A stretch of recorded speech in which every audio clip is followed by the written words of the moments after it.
नमस्कार दोस्तों, मैं अंकुर उपाध्याय स्वागत करता हूं आप सभी का एक बार फिर से अपनी नई वीडियो में। दोस्तों, इक्विटी मार्केट तो गिरी रही है, लेकिन आज कमोडिटी मार्केट ने अपना दम तोड़ दिया है। बड़े लंबे समय से कमोडिटी मार्केट में शांति थी, धीरे धीरे गिरावट थी, लेकिन आज फुल फ्लैज गिरावट है। ऐसा लग रहा है कि दोनों के बीच में एक जंग छिड़ गई है कि कौन ज्यादा गिर सकता है। कमोडिटी वर्सेस इक्विटी हो गया है, जहां पे कमोडिटी मुझे लग रहा है जीत गई है। दोस्तों, सेलिंग नहीं, भयंकर सेलिंग है। और दूसरी बात, कुछ इंपॉर्टेंट लेवल्स भी ब्रेक हुए हैं। अगर आप मेरे रेगुलर व्यूअर हो तो मैंने आप सभी के साथ आज ही वीडियो शेयर करी थी और कुछ लेवल डिस्कस करे थे कि उसके नीचे वन साइडेड शार्प फॉल आ सकता है, और वो फॉल आता हुआ दिख रहा है। मैं पहले आपको प्राइस बताना चाहूंगा सो दैट आपको पता चले कि मैं क्यों कह रहा हूं बहुत बड़ी गिरावट है। करंट सिचुएशन में सिल्वर में 12% का फॉल है, 12% नीचे है चांदी। 29,500 रुपए आज इंट्राडे टूटा है, 29,500। प्राइस की बात करूं तो 2,18,541 ये चांदी का नया प्राइस है।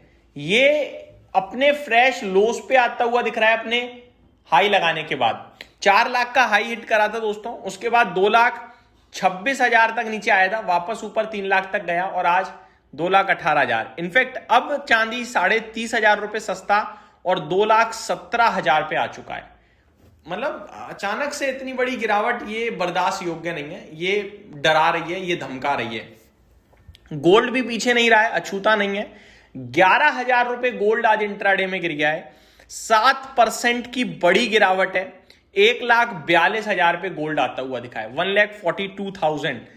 और मूवमेंट काफी वाइल्ड हो रही है। कमाल की बात यह है, अच्छा गोल्ड और सिल्वर ही नहीं गिरे हैं, पूरा का पूरा मेटल इंडेक्स नीचे खड़ा है आपके लिए। मेरे को लगता है जो एक बुल रन हमने मेटल इंडेक्स में देखा, ये अब एक बिग अलर्ट में आ रहा है।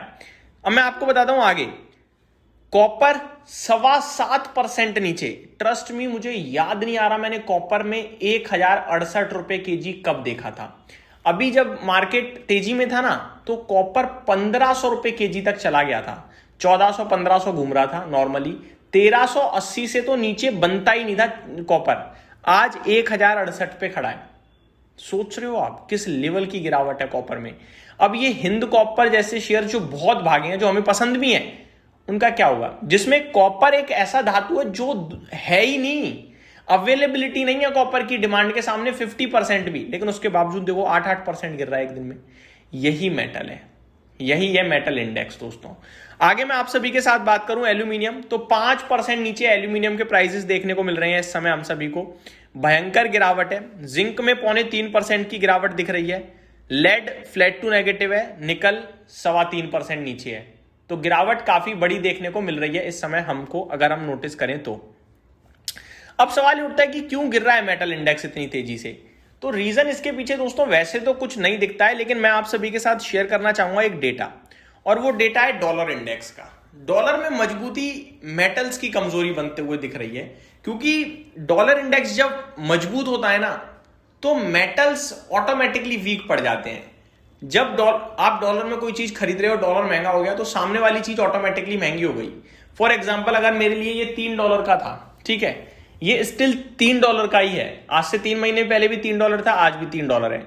लेकिन पहले मान के चलो 90 रुपए थी $3 की, $1 की कीमत, तो 90 दिया 270, तो 270 हुआ इंडियन करेंसी में।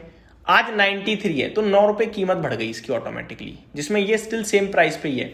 तो कहने वाली ये बात है कि मेटल्स जब डॉलर वीक मजबूत हो जाता है ना, तो मेटल की डिमांड ऑटोमेटिकली कम हो जाती है। एक तो ये दिक्कत। दूसरी बात, जो मेटल है वो ज्यादातर कंस्ट्रक्शन, इंफ्रास्ट्रक्चर, मैन्युफैक्चरिंग, इन सब में यूज होते हैं। जो वॉर चल रही है उसकी वजह से यहां भी बड़ी परेशानी देखने को मिल रही है, तो ये दिक्कत है। चाइना स्लो डाउन लग रहा है, यूएस यूरोपियन रिसेशन रिस्क चल रहा है, तो वहां डिमांड नहीं आ रही है, जिसकी वजह से मेटल इंडेक्स नीचे आ गया है।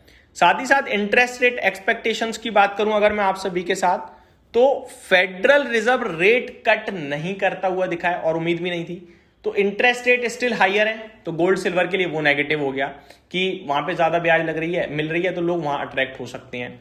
तीसरी बात, अगर आप देखें प्रॉफिट बुकिंग, ओवरबॉट जोन में चले गए थे, कुछ करेक्शन बनती थी, वो करेक्शन भी हो रही है। गोल्ड सिल्वर में तो अब ज्यादा हो रही है। हमने देखा 24 महीने बाद करीब करीब सेलिंग आई है।